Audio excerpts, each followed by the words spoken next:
Brooke, thank you so much for joining us as one of our track stars. We are going through our roster of track users and really wanting to highlight you and your experience, learn more about you, and just, yeah, see what insights you have to share with us about the industry. So thank you so much for joining us. Yeah, thank you so much for asking me. I'm excited to have this conversation with you today.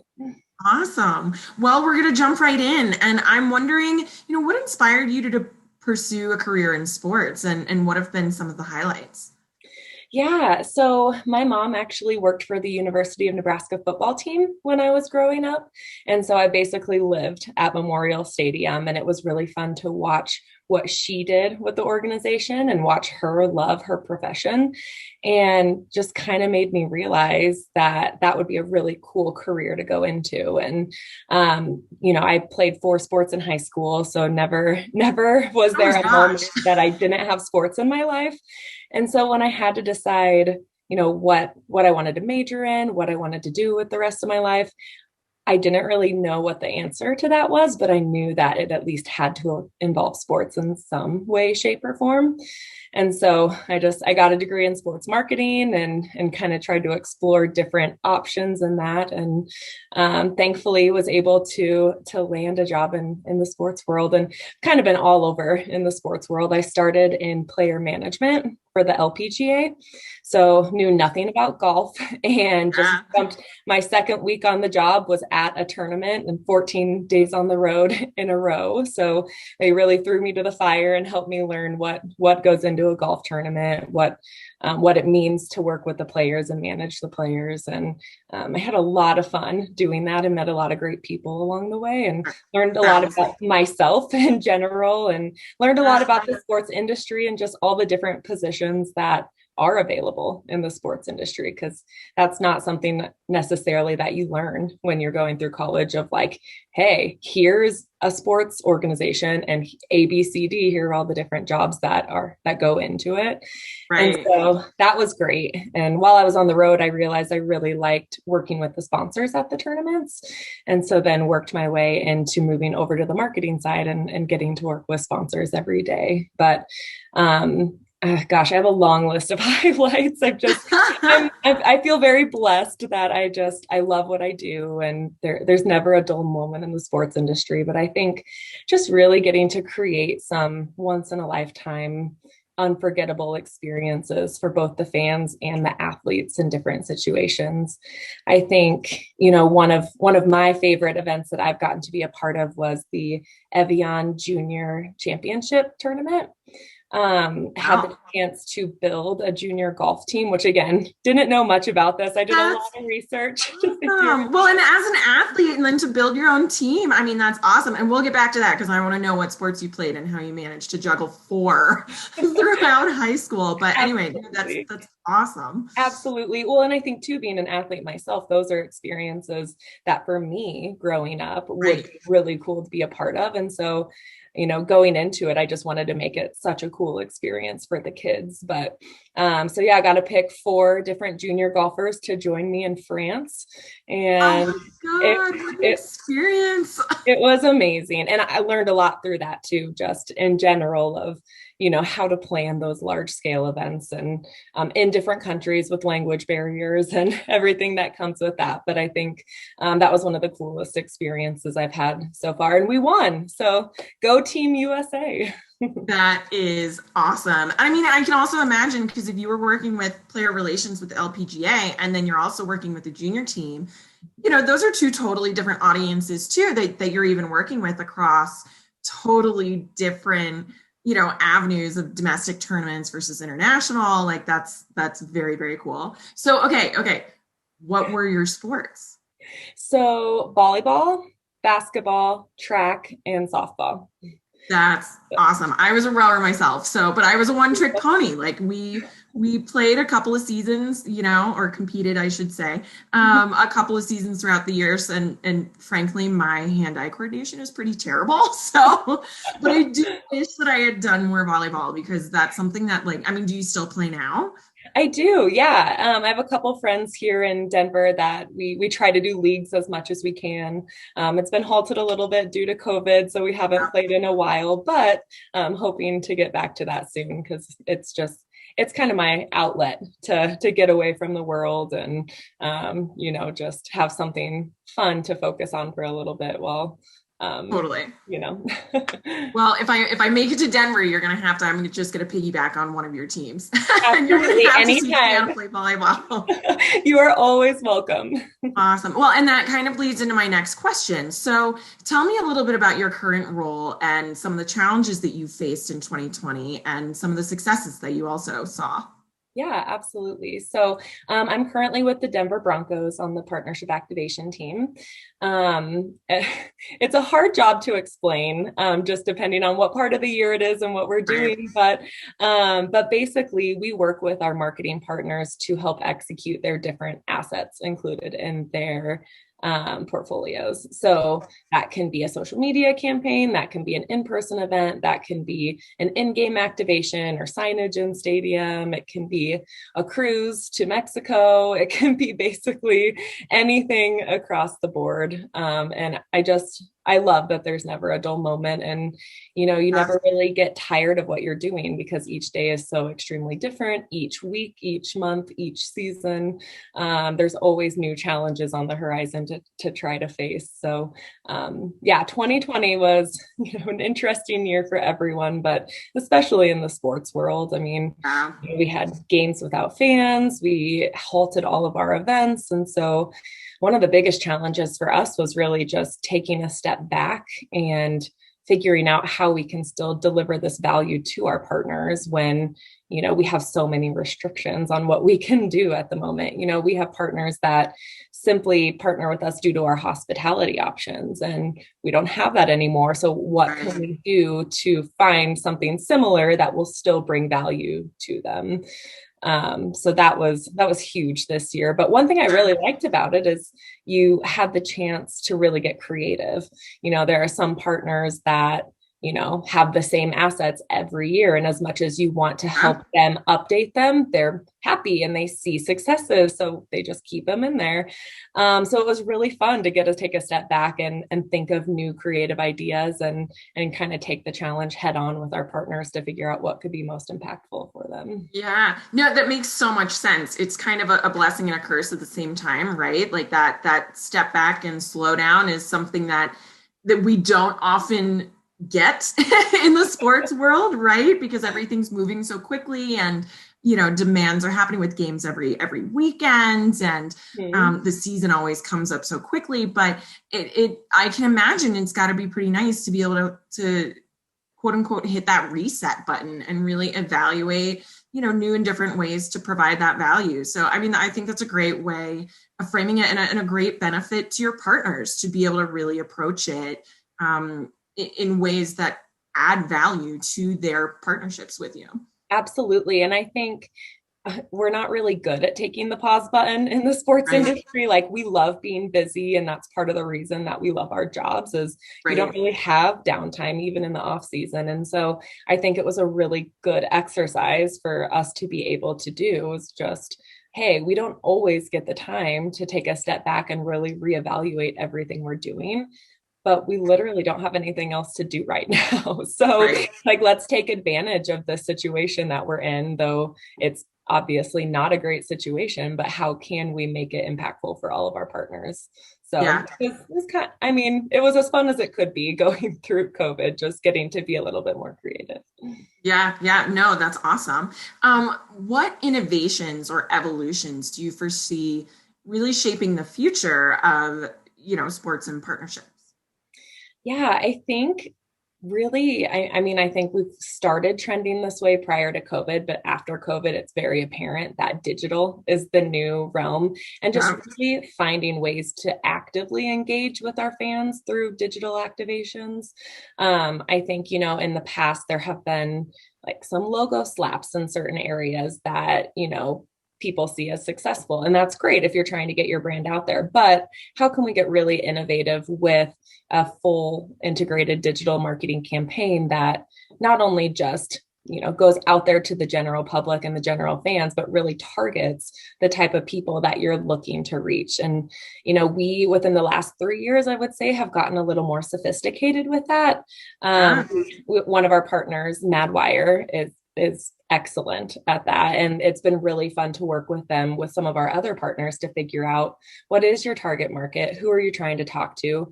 Let's figure that out and really, use your dollars to push your marketing to those certain people. And it's been kind of fun to see the results over the last couple of years on how that's really come out positive for those partners. That's awesome. Can you share an example? Sure. Yeah. One of our partners, Ford, obviously wants to find people that are in the buying cycle for their Right. vehicles. And so Madwire's done a really good job, over the past couple of years of finding the people that are in the buying cycle, continuing to market to those specific people. And over the past 3 years, looking from 2018 to 2020, the emails that are sent to these fans, the click rate has gone up like 800%.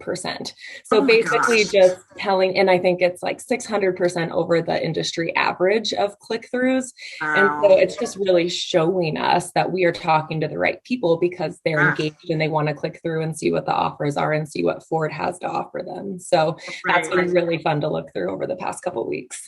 No, that's awesome. And I think that's really the value proposition for digital, right? Is you digital provides you such an opportunity to go where your customers and where your audience is. And Mhm. so for the Broncos to be providing that as a benefit, through your partnerships, I mean, I think that's huge. That's awesome. Well, and it's really cool too to see partners work together. Like Right. that's a big piece too, is how, we love working with our partners. So why wouldn't they love working together? Like, how can we find these organic partnerships between our partners to help them on the other side of things? So it's Yes, kind of fun too. 100%. 100%. So, how have partners' needs changed over the last 5 years? So, like COVID aside, we know that slingshotted everything into the future. But even prior to COVID, what sort of things were your partners asking for that maybe were a little bit different than what you'd been hearing previously? Yeah, I think something I touched on just a little bit ago is just really impactful now, but just not wanting to do a logo slap. Like Yeah. 5 years ago, there was a lot of just signage, here we have this open signage in our stadium at this place, and this is going to be super valuable for you. And don't get me wrong, there's a time and place for that. But I think partners are starting to get smarter, and which is great, and starting to realize that that can only go so far. So what can we pair with that signage piece to help bring our brand, up to the forefront into the fans' everyday lives versus just seeing the logo in the background. So I think that's been really fun recently, just to be able to come up with new ideas that gets their logo in front of people, but in the more Yep. impactful way than just sitting in the background, if that makes sense. Yeah, no, 100%. So, what industry trends or practices do you think are underrated right now? Yeah, I think similar to the Madwire and Ford example, I think targeting fans is really underrated. I think Yeah. people and brands work to do that, but just really getting sophisticated to, rather than casting an open net with all of the fans, let's really target down and try to get as detailed as possible with who we're trying to reach, why we're trying to reach them, and then find a message that actually speaks to those people. We've just seen it work wonders in the last couple of years, and it's just crazy to think back to a couple of years ago when like everything was literally just, I want to talk to as many fans as I can and get my brand in Right. front of as many people versus, these X amount of fans are the ones that actually are interested in my product and are in my demographic. And it might make more sense to just talk to these people more than everyone. So that's been One, fun. yeah, no, I think you're spot on. It's so interesting because I actually just heard this yesterday, right? Where not that long ago it was all about how many eyeballs can we get in front of, whereas now it's not necessarily how many, but I need to get in front of the eyeballs that matter. Mhm. And I think it's quantity is still a factor, it's not eliminated, but certainly I think quality has increased in value, and I think partners are recognizing that. So yeah, I Mhm. think that's a great point. Absolutely. And then I think just continuing to come up with new experiences for fans, especially in this virtual world. I don't think anyone really knows exactly what the perfect virtual event is, but COVID has changed us for life. Like there are people that aren't ever going to want to step foot back in a stadium, and that's okay. How can we market to those fans too and come up with these really cool experiences for people that actually might not ever step foot in our building? So I don't know the perfect solution for that. It'll be fun to kind of play around and figure that out, but I think just really being able to come up with unforgettable and once in a lifetime experiences for the fans is always something that's going to be on the horizon. Yeah, I think you're spot on there too. What do you wish that you knew, you know, at the beginning? What's something you know now that you wish you knew when you started in sports? Yeah, that's a great question. There's probably a long laundry list of things Yeah, that I wish right. I knew before, but one thing I think that, when I wanted to go into sports, it was because I couldn't imagine a life without sports, but it was just because that was unfamiliar territory to go into a position that had nothing to do with sports more than anything else. But now it's really cool to see the impact that we can have with our different partners, with the fans. We can see ways that we're helping our partners move their business forward and helping them succeed. And that's just something that I never really imagined. I didn't think that I would be able to help multiple companies that aren't even it's not my job to work for Ford or to work for iHeart or any of my partners, but it's really cool to be able to sit back and help them strategize on, what is your objective? What do you want to get out of our partnership? And then kind of strategize and figure out how we can help them make that happen. So just the impact that you can have. And then Yeah, sports isn't always glorious either or yeah, glamorous. Like, thinking about it, you have a lot of people that are like, oh, you work for the Broncos. That's so cool. And it is, it's a lot of fun, but it's a lot of hard work too. yeah. And I think, if you want a normal 9 to 5, you're never going to get that in sports, and that's okay. Like, Yeah. I think, playing the four sports in high school and playing a sport in college has really prepared me for, loving this position. And I think I'd get really bored with a 9 to 5, but I think Yeah. knowing going into it that, you're doing a lot of the work on the back end and not necessarily, the glamorous work that everyone sees, and that's okay. And that, it's a lot of fun, but yeah, it was just an interesting thing that I think you don't always think about going into whatever profession that you're going into. Yeah, I'm totally with you. I feel like I was lucky as an athlete in high school and college, also preparing me for that. We have a unique window into how sports actually operate, and the behind the scenes of yes, what you see on television is this great gloss, and you see the glory, and you see the grit, and you see the fight, but you don't really see the blood, sweat, tears. You don't actually see that part that goes into all of that to create the gloss and create the excitement and create the competition. So I'm totally with you there. But at the same time, I mean, it's what makes it great. It's we talked about this a little bit before we started recording, but I'm not used to being in front of the camera. I love being ingrained in the logistics and understanding the behind the scenes. It's one of the things that got me into sports. Mhm. And you kind of have to have a passion for it, right? You have to kind of have a passion for understanding the inner workings and not necessarily always going after the glamour. Absolutely. And I have friends that are like, oh, that's really cool. What do you do? And once I tell them, they're like, oh, never mind. Like, Yeah. I would never love that. So it does take a special person, and you do have to have the passion for it. Otherwise, it's not worth it at the end of the day. But I guess that's true for any profession. Right, Um, right, exactly, exactly. life's too short to not love what you're doing. Exactly. So what advice would you give to those who are looking to break into sports? I would say don't give up. I mean, it's it's a tough industry to get into. And making as many connections around the industry as you can is really important. One of the things I did before I had broken into the sports industry was just reach out to as many people on LinkedIn as I could.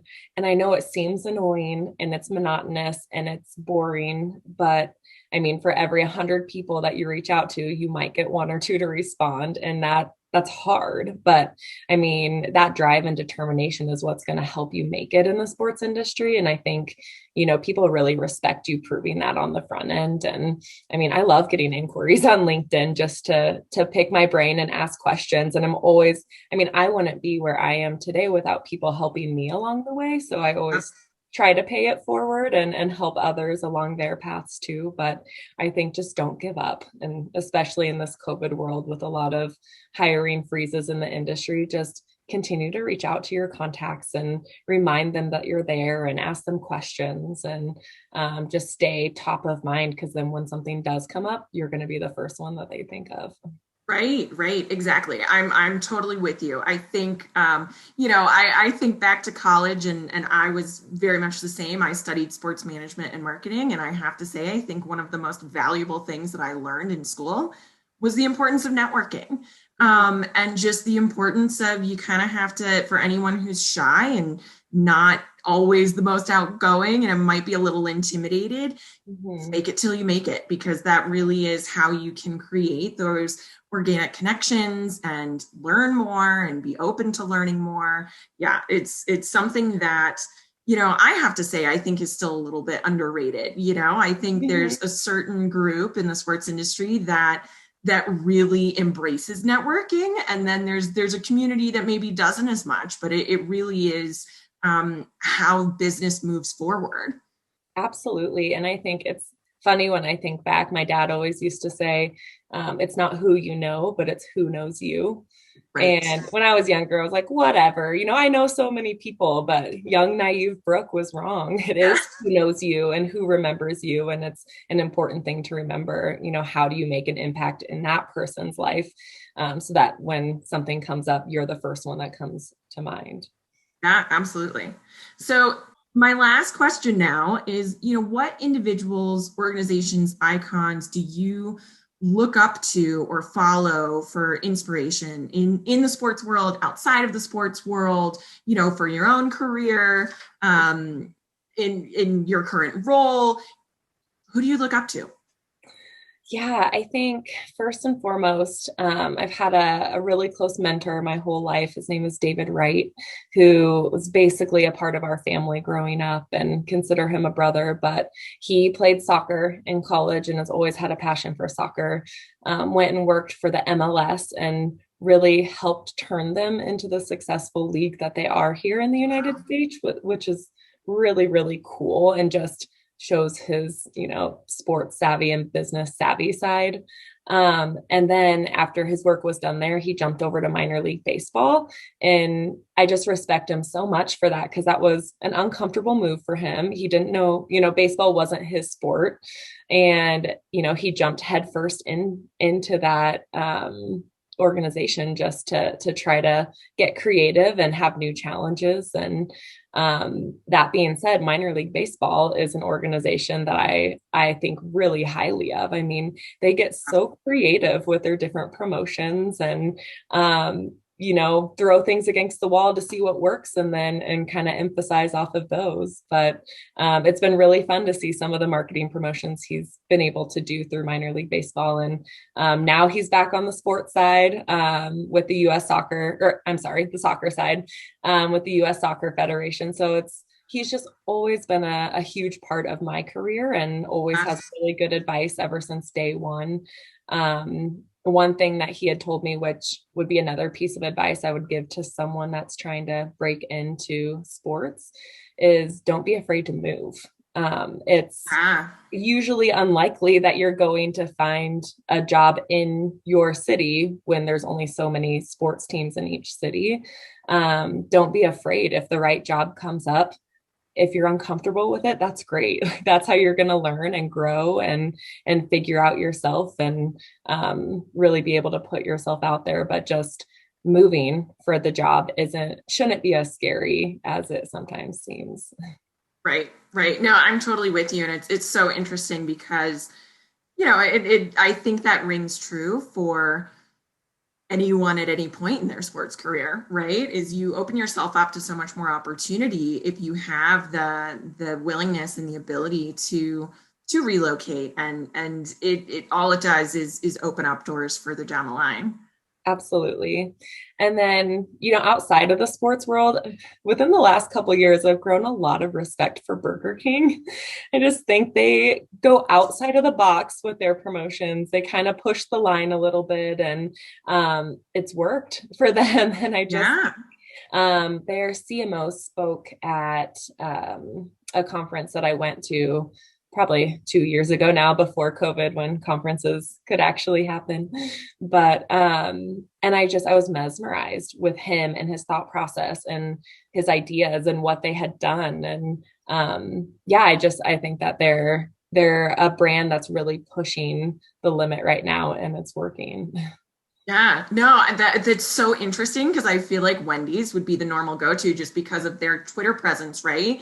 But Right. you're so spot on because Burger King's really attacked it from every channel, and Right. even publishing their recent rebrand. Normally you don't get to see how many iterations brands are going through when they do a logo update, and Burger King just threw it all out there and was like, no, here's what we did, and it took some work, and here's where we landed. And so it's a really interesting way to connect, right? Connect Right. with marketers, connect with consumers, and give them the opportunity to be part of their process. Absolutely. And I think, people like to be a part of that process. It almost makes you feel some ownership with the brand. And so the fact that they're okay with not having any secrets, there's a lot to be said about that and why people connect with that in such a big way. Yeah, no, 100%. Brooke, you got introduced to Trak during your time with the partnership marketing and activation team at the Memphis Grizzlies. How did you get started with Trak? Yeah. When I was at the Grizzlies, we didn't have really any sophisticated way of tracking our partnerships. We were kind of all in our own bubble of, this is what works for me and it works for my partners. And it worked, right? Like we were able to accomplish all of our goals and get everything executed for the year. But obviously, now we know there are better ways out there to go about that. So it was probably 4 or 5 years ago now when Trak, way back when it was Sponsorship Buddy, approached my colleague Maya Donald about their services and how it could be useful possibly for us, and actually let us trial it basically to see if it would be impactful for our group. So we were kind of on the ground floor with Trak/Sponsorship Buddy when it was first starting out, which was great. I mean, it was kind of fun to be a part of growing the system and giving the feedback on what worked, what didn't work, what could be beneficial to add, what are our partners saying, really from the ground floor of the platform. That's awesome. So tell me how you introduced Trak over then to the Broncos when you shifted from the Grizzlies to the Broncos. Yeah. So when I started at the Broncos, we were using a platform called Smartsheets. And if you're not familiar with it, it's basically like a Google document where we can access it, our partners can access it, they can make edits, we can make edits. Really simple to use, and was a good way to just keep everyone on the same page. But there were just some things it was missing, and I realized that there was an opportunity to do a better service for our partners and give them a better opportunity to be able to actually have better insight into all of our assets, and just make it more efficient for everyone to have everything in one place. So brought it up to my boss. She was open to learning about it. So we set up some calls, talked through it, and we were really able to show our leadership team the benefits of what this could do. especially going into a COVID season. We started this partnership with Trak in May of this past year, I want to say. And so there was just a lot of it that made sense to our team to try out and see if it could be something that was beneficial for our partner. So I just appreciate our leadership team being so supportive and trusting of what we were able to bring to the table. That's great. So how has Track impacted the way that you do business, both during your time at the Grizzlies and now at the Broncos? Yeah, for lack of a better term, I would call Track our activation Bible. We try to put as much information in there as we can, from execution notes to impressions to this is what we talked about on this day to here's the link for this activation or this social media campaign. Everything is put into there. And I mean, it's a new process for all of us. So we're still learning our way through the best ways to do that, but just trying to keep everything as real time as possible. And as I mentioned earlier, starting in a COVID season, Track was a huge help to us to be able to track those changes throughout the year. I mean, it's no secret to anyone that our world was turned upside down in 2020, and our partnerships were too. There were a lot of assets that we just simply could not execute because of the world we were living in at that time, and no one could predict that. So having Track to be able to reference and look at all of the changes and have a place where we could show partners like, here is what was in your contract, here is what we're swapping to, here are some make goods or added value pieces we could do this year, and just really have it all in one place so that there's no questions at the end of the day of what value we were able to bring them. Yeah, that's great. I mean, what do you have some examples of some successes that you've seen because of the use of Track? Yeah, I think really a huge success for us in this first year is partner buy-in, right? So it's a difficult conversation to bring up of here's another account that you need to log into and track different things. It's hard to get people to agree to have another login when we live in this digital world with so many different usernames and passwords.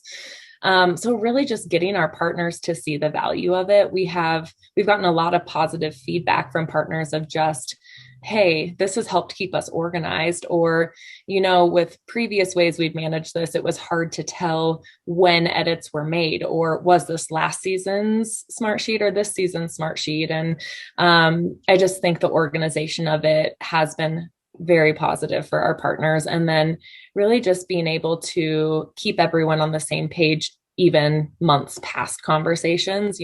We've had partners that go in and will reference what our notes are, or, hey, they'll reach out, hey, what was the link for this promotion? And then I'll get another email 5 minutes later, hey, found it in Track, thanks. So it's been great for our team too, just to take a little bit off of our plate of just some of that management side of things, because our partners are able to access all of that on their own, which helps them too, because then instead of waiting for our email back, they're able to be proactive and find some of those details. So I think really just getting partners to get on board and start utilizing this was a huge success in the first year. Yeah, that sounds great. I mean, I'm curious if you can share a little bit more about the experience with the Grizzlies and how that kind of set a tone for the industry at that time. I think you guys got some league recognition for it.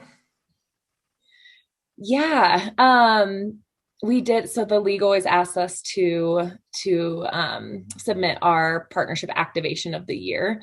And 1 year in lieu of that, we just submitted how much more organized we were in that season compared to past seasons. And other teams thought that was really cool. So to be on the forefront of that was great, and to be able to really give feedback to Track and have it actually executed, I guess, which I would say, especially with the Broncos, I mean, we're a pretty high maintenance client, and that is no surprise to the track team. You can ask any of them. We ask a lot of them and question a lot of the different pieces of the program. And every time they've been great and they've helped us find solutions, even if it's a short-term solution just to help accomplish that goal for right now. They're always willing to jump in and help right away. So I just think it's great to be able to have them be so supportive of us as well as us supporting them. Yeah, that's awesome. So it's interesting to see how from the team side and your brands are seeing the benefits and partners along the way. It's great to see how versatile of a tool it can be and how beneficial it can be across the board.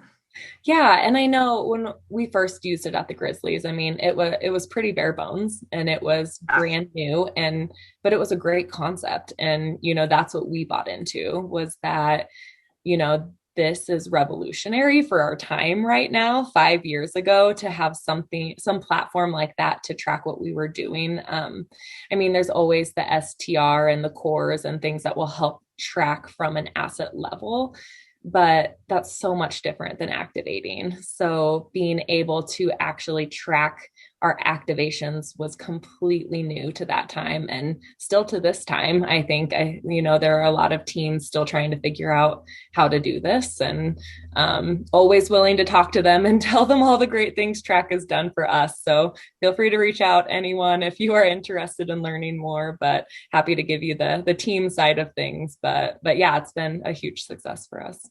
Well, Brooke, I really appreciate the time. I've loved this conversation. I feel like we've covered a lot, and I feel like I've learned a lot. So thank you so much for the time, and yeah, I look forward to chatting again.